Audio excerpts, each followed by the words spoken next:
আজকে যে আমরা ঘোষণাপত্রের কথা বলছি, প্রোক্লেমেশন, এটাকে যেন ডিক্লারেশন বানিয়ে না দেয়, মানে এটা যেন একটা কোনো সলিম বুঝ না হয়ে যায়, তাৎপর্য থাকবে, সিগনিফিকেন্স থাকবে। এটা ছাড়া আদারওয়াইজ এটাকে শুধুমাত্র জুলাই জাদুঘরের একটা ডকুমেন্ট হিসেবে ঝুলিয়ে দেওয়ার জন্য কিন্তু এটা করা হচ্ছে না। সংস্কারের অনুমোদন করবে আসলে জনগণ, জনগণের প্রতিনিধি না। আর যদি মনে করেন যে গণপরিষদের দরকার নাই, কারণ ইতিমধ্যে যে কমিশনটা কাজ করছে তারা যত ত্রুটিপূর্ণই হোক না কেন একটা গণপরিষদীয় ভূমিকা আসলে তারা পালন করছে, তাহলে আসলে যেটা গণ অধিকার পরিষদ কিংবা জামায়াত ইসলামের পক্ষ থেকে ইতিমধ্যেই যেই দাবিটা করা হয়েছে গণভোট, এই গণভোটের মধ্য দিয়ে যেতে হবে। কারণ সংস্কারের অনুমোদন করবে আসলে জনগণ, জনগণের প্রতিনিধি না। পার্লামেন্টে কারা যাচ্ছে, পার্লামেন্টে যাবে জনগণের প্রতিনিধি, তারা সংস্কার অনুমোদন করবে। এটা আসলে সংস্কার থাকবে না, এটা সংশোধনী হয়ে যাবে। মানে এটা সংশোধনীটা সংকুচিত হবে, যেটা কিনা আদালতে চ্যালেঞ্জ করা যাবে কিংবা আরেকটা পার্লামেন্ট এসে বাতিল করতে পারবে। কিন্তু আমরা চাচ্ছি, আমরা কিন্তু ঘরের ইন্টেরিয়র বদলাতে চাচ্ছি না, আমরা ফাউন্ডেশন পিলার, যেটা আমাদের রাষ্ট্রের পিলার, এই পিলারটাকে একটা শক্ত ভিত্তি দিতে চাচ্ছি। এবং এটা পার্লামেন্টের ভেতর থেকে দেওয়া যাবে না, কারণ পার্লামেন্টের সর্বোচ্চ আপনি ইন্টেরিয়র বদলাতে পারবেন। রেস্টুরেন্টের মালিকানা চেঞ্জ হলে যেমন ইন্টেরিয়র বদলায়, সেরকম একটা ব্যাপার এটা হবে। এই কারণে গণভোটটা খুব ইম্পর্টেন্ট। যে গণপরিষদের পরেও গণভোট হতে হতো, এখন যেহেতু এক ধরনের গণপরিষদীয় ভূমিকা এখানে রাজনৈতিক দলগুলো ইতিমধ্যেই এই রোলটা প্লে করেছে, ফলে গণভোটের মধ্য দিয়ে আপনাকে জুলাই সনদ বাস্তবায়ন করতে হবে। এটা হতে হবে হয় নির্বাচনের আগে অথবা নির্বাচনের দিন একই সাথে।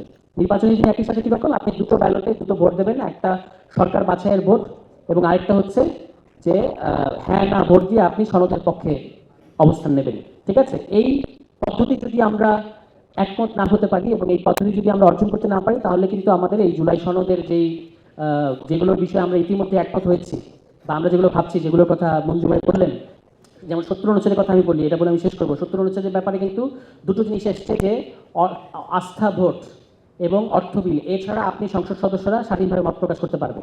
একটা বড় রাজনৈতিক দল কিন্তু বলেছে যে আমরা নোট অফ ডিসেন্ট সহ এটা মেনে নিলাম, আমাদের ইশতেহারে যে কথাটা থাকবে, আরও যে সমস্ত বিষয় থাকবে সেগুলো আমরা অন্তর্ভুক্ত করার চেষ্টা করব। ফলে তারা কিন্তু পার্লামেন্টে গিয়ে তারা যে সমস্ত বিষয় চায়, যেমন রাষ্ট্রীয় নিরাপত্তা, হ্যাঁ, আরও অন্যান্য বিষয়, এগুলো কিন্তু তারা এর মধ্যে যুক্ত করে দেবে। ফলে আমরা যেটা ভাবছি যে সংসদ সদস্যরা স্বাধীনভাবে মত প্রকাশ করতে পারবে পার্লামেন্টে, এটা কিন্তু তখন আর ঘটবে না। ফলে এই ব্যাপারগুলোতে আমাদের সচেতনতা দরকার আছে এবং এখন থেকে আমাদের বলার দরকার আছে যে হয় গণপরিষদ কাম পার্লামেন্ট, যেটা এই জুলাই ঘোষণাপত্র হবে। আপনারা একটু মনে করে দেখেন যে ইন্ডিয়ান ইন্ডিপেন্ডেন্স অ্যাক্ট 1947, এইটা কনস্টিটিউশনের আগে কনস্টিটিউশনের ভূমিকা পালন করেছে এবং পরবর্তী কনস্টিটিউয়েন্ট অ্যাসেম্বলি আসলে কনস্টিটিউশন মেক করেছে এবং তার আগে ওই ইন্ডিপেন্ডেন্স অ্যাক্টের মধ্য দিয়ে দেশ পরিচালিত হয়েছে। আজকে যে আমরা ঘোষণাপত্রের কথা বলছি, প্রোক্লেমেশন, এটাকে যেন ডিক্লারেশন বানিয়ে না দেয়, মানে এটা যেন একটা কোনো সলিম বুঝ না হয়ে যায়। বান্ডেল থাকলে প্রতি সেনমানিতে টাকা বাঁচবে। বিকাশ সেনমানি বান্ডেল কিনে জিতুন প্রতি লেনদেনে। এটা প্রোক্লেমেশন হতে হবে এবং এই প্রোক্লেমেশন হওয়ার অর্থ হচ্ছে এটা লিগ্যালি বাইন্ডিং হবে, এটা লিগ্যাল ইমপ্যাক্ট থাকবে, লিগ্যাল কোনো একটা মানে তাৎপর্য থাকবে, সিগনিফিকেন্স থাকবে। এটা ছাড়া আদারওয়াইজ এটাকে শুধুমাত্র জুলাই জাদুঘরের একটা ডকুমেন্ট হিসেবে ঝুলিয়ে দেওয়ার জন্য কিন্তু এটা করা হচ্ছে না।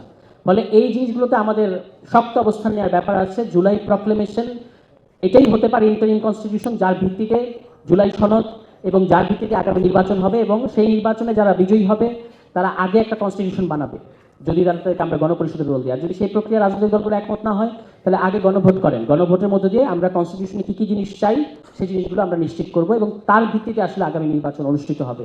এই পথটাতে আমাদেরকে জোর দিতে হবে, কারণ আমাদের জনগণের স্বার্থটা এটার মধ্যে নিহিত আছে।